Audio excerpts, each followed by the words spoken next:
सर्वस्व ठाकुर परमाराध्या जगज्जननी विश्व कल्याणी लक्ष्मी माँ परम पूज्यपाद जुगाचार्य श्री श्री बरदा परम पूज्यपाद आचार्य पादपद्म मोर कोटि कोटि आपुनी प्रणाम तथा सहित गुरु परिवार प्रत्येक पादपद्म मोर कोटि कोटि प्रणाम।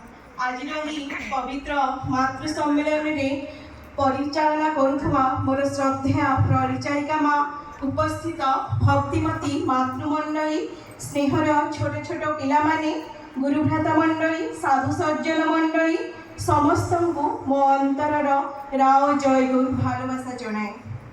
आज श्रावण परिक्रमार 30तम दिवस बहुत खुशी लगुच आ बहुत आनंद भी लगुच जे ठाकुर एत सुंदर भाव एठी विराजमान करछन्ती। तेणु सर्वप्रथम से लिपिका माँ सहित ए अंचलर समस्त माँ मानकर एवं उपस्थित अनुपस्थित प्रत्येक मंगल कामना करी ठाकुर पादपद्म प्रणाम निवेदन करुँच। तेणुक बहुत सुंदर भाव विनती प्रार्थना आरंभ करी माँगर उर्जी कीर्तन सतरे कीर्तनटा मनीष को ऊर्ध्वमुखी कर तोले। आज आहरी गोटे आनंदर विषय आमे माने 79तम स्वाधीनता दिवस पालन करछे। सेदिन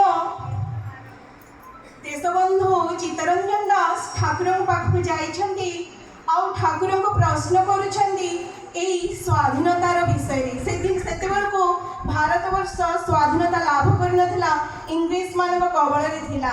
तेणुक सेदिन देशबंधु चित्तरंजन दास जेतेबेले ठाकुर पाखु जाइकी से स्वाधीनता को किपरि भाव में लाभ करहब ये जो प्रश्नटा जिते ठाकुर को पचारि से ठाकुर किंतु चित्तरंजन दास को गोटे प्रश्न पचारुछन्ती ये जो स्वाधीनता लाभ करने को तुम्हें माने जो इच्छा प्रकाश करुछ से स्वाधीनता को धरी रखिब किए।